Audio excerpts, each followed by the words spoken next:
Hello, and thanks for joining me on another worm video update.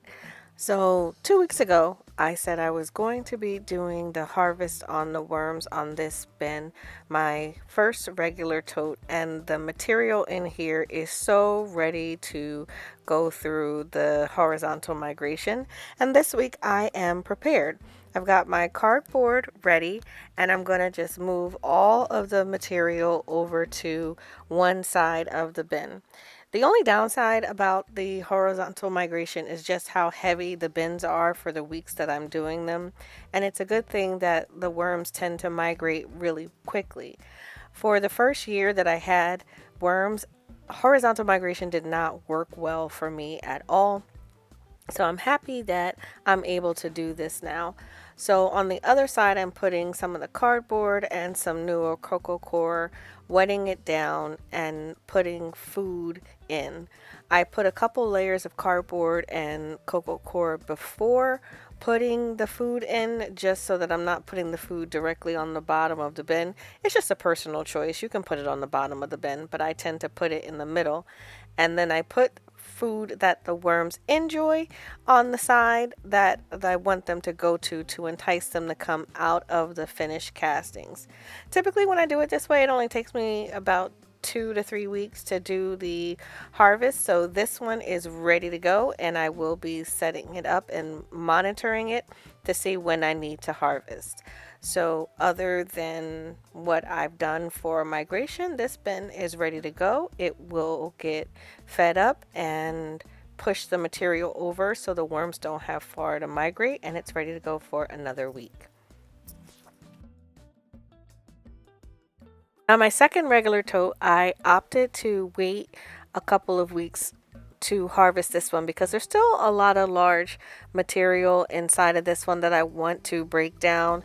I really don't want to have to sift a lot of the material. Most of the material from this harvest is going to end up being put outside. So if there are some smaller particles, that's okay. I just don't want really big clumps of anything. So I want to get the worms moving throughout the whole bin. So I'm going to put some food, some cantaloupe all through the middle to get them to move around and break down the material that's left over. And I think next week I will be able to harvest this one. But not much happening with this one besides feeding it up and letting it go for the next week. This Vermibag tote, which is the first of two, is the one that I'm also taking to harvest. I want to harvest it right along with the other regular tote. Now in this bin, I found a nice sized chunk of worms. That's all worms inside of I believe it's a banana peel.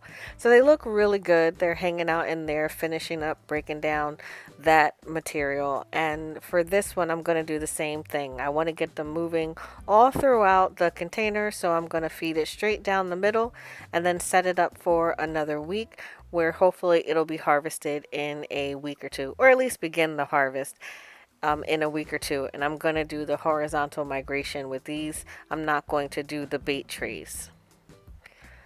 For the worm bins, the breeder bins that I'm working on, for the actual breeder bin, I'm just feeding this, just checking to see if I can see worms, and I do see them hanging out just below the surface.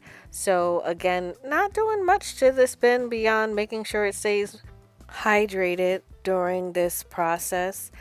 I think I'm going to keep the breeder bins going for some time to replenish some of my other bins. Now in this bin, this is the harvested castings from the breeder bin with all of the cocoons and wisps in it, which I'm trying to dry out. And I do think that with the half of it being as dry as it was, I can add this into the other bin. So I'm going to give it one more week just to let it air out a little bit more. Sadly, the footage for the second Vermibag tote, which is where I'm putting all of the juvenile worms from the breeder bin into, did not make it. Something happened with the file. So I don't have any update for this bin, but the worms are doing well. And lastly, this is the Vermibag Mini. The material in this Vermibag Mini is getting more and more compacted, so I know it's composting down at the bottom really well. And with this one, I am going to harvest it when I harvest the Vermibag tote and the second regular tote. So all I'm doing with this one is just continuously feeding the edges with the material that is a bit wetter, and then trying to make sure that what's in the middle gets pushed to the sides, as what's in the middle is definitely more moist. I noticed a lot of beetles in my bag, so I'm putting a good portion of the grit on top of the existing bedding to try to help reduce the number of beetles. And that concludes the update for this week. Beyond starting the harvest, all the bins look really good. I do thank you for sticking with me this far into the video. If you enjoy the content, please like and subscribe. And as always, thank you so much for watching.